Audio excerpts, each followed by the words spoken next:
La trêve n'aura finalement pas duré. Alors que l'armée syrienne reprend ses bombardements dans les zones rebelles, l'étau se resserre sur Bachar el-Assad.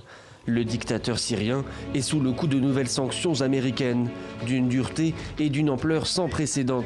C'est la loi César, du nom de code d'un photographe militaire syrien qui avait dévoilé au monde en 2013 la barbarie quotidienne du régime.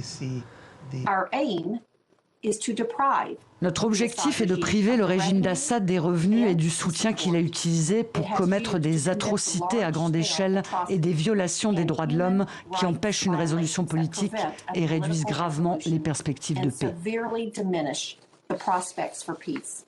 Désormais, et à partir d'aujourd'hui, les sanctions américaines ne s'appliquent plus seulement à la Syrie.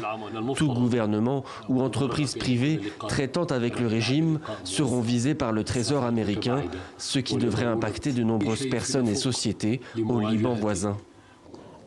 C'est la dernière arme des Américains pour assiéger la Syrie, faire pression pour affamer le peuple syrien en s'attaquant à sa monnaie. Des sanctions qui ont effectivement un coût pour la population.